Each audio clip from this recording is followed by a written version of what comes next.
New York शहर के अंदर एक रिहाना नाम का नया शॉपिंग मॉल खुला था। पूजा नाम की यह लड़की उसी रिहाना वाले शॉपिंग मॉल में जाने का फैसला करती है। वह उस मॉल में शॉपिंग के लिए जाती है और करीबन शाम के 6 बज चुके थे, लेकिन वह अभी तक अपने पति का कॉल नहीं उठा रही थी, जिस वजह से उसका हस्बैंड जासूस मेहुल को कॉल लगाता है और कहता है, जासूस मेहुल, मेरी पत्नी सुबह से गायब है। वह शॉपिंग मॉल के लिए गई थी और अभी करीबन शाम के 6 बज चुके हैं, लेकिन लौटकर नहीं आई है। सर, आप टेंशन मत कीजिए, मैं अभी आपकी पत्नी का पता लगाता हूँ। इतना बोलने के बाद मेहुल जल्दी से पूजा के घर पर पहुंचते हैं और वहां जाकर पूजा के घर के अन्य सदस्यों से पूछताछ करने लगते हैं, जिसमें पहली पूजा की बेटी कयारा होती है। कयारा कहती है, हाँ, माँ कह तो रही थी मुझे एक शॉपिंग मॉल में साथ ले जाने के लिए, लेकिन मैंने ही उन्हें एन मौके पर मना कर दिया क्योंकि मुझे कॉलेज के लिए जाना उसके था। बाद मेहुल घर की नौकरानी से पूछते हैं। वह कहती है, हाँ सर, मैं और मेरी मालकिन दोनों ही मॉल में जाने वाले थे, लेकिन एन मौके पर उनने मुझे मना कर दिया क्योंकि वह अपने दोस्त के साथ गए। उसके बाद पूजा का हस्बैंड कहता है, सर, मैं सुबह 9 बजे अपने ऑफिस के लिए रवाना हो चुका था और मैंने कियारा की माँ को कॉल भी किया। उसने मेरा कॉल नहीं उठाया, जिस वजह से मैं लौटकर घर आया तो वो नहीं थी और मैंने फिर आपको कॉल किया। इसके बाद पूजा की दोस्त कहती है, क्या पूजा ने तो मुझे कभी बताया नहीं कि वह शॉपिंग मॉल जा रही है, न ही उसने मुझे सूचित किया। मुझे तो कुछ भी जानकारी नहीं है, ये सब क्या कब होगा। इन चारों में से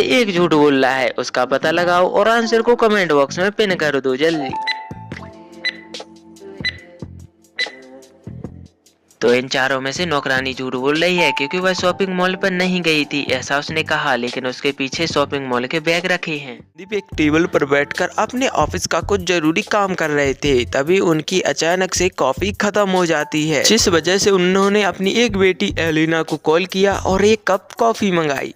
एलिना बस संदीप को कॉफी देने ही वाली थी, तभी अचानक से लाइट ऑफ हो जाती है और जब बिजली लौट कर आती है तब क्या संदीप की तो किसी ने हत्या कर दी। जासूस मेहुल जल्दी से घटना स्थल पर पहुंचते हैं और संदीप के बारे में जानकारी हासिल करना शुरू कर देते हैं। जांच के बाद उन्हें पता चलता है कि संदीप की 3 बेटियां थीं, टीना, एलिना और एलाना। और हैरानी की बात तो यह थी कि इन तीनों बेटियों के नाम के पीछे ना शब्द आता है। और जब जासूस मेहुल जांच कर रहे थे तो उन्हें संदीप के पास से एक सुराग मिला। उनके पास एक लाल अक्षर में NA लिखा था। तो आप सभी लोगों को आंसर को कमेंट बॉक्स में पिन करके बताना है।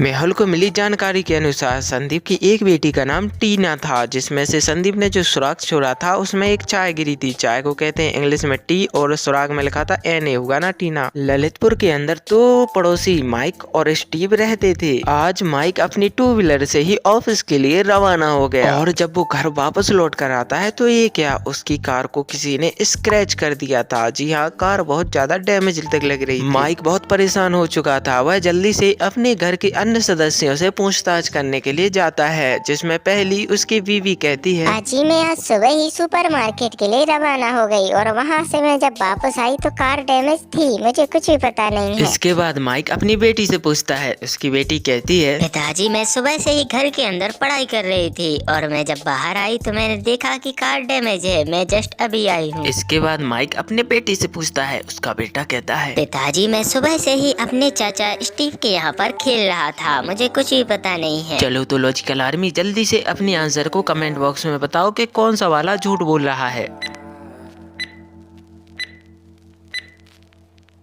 तो माइक का लड़का झूठ बोल रहा है क्योंकि जब माइक निकला था तो स्टीव के घर पर ताला लगा था। तो आज के लिए बस इतना ही। अगर वीडियो पसंद आई हो तो वीडियो को लाइक कर दो, नए हो तो चैनल को सब्सक्राइब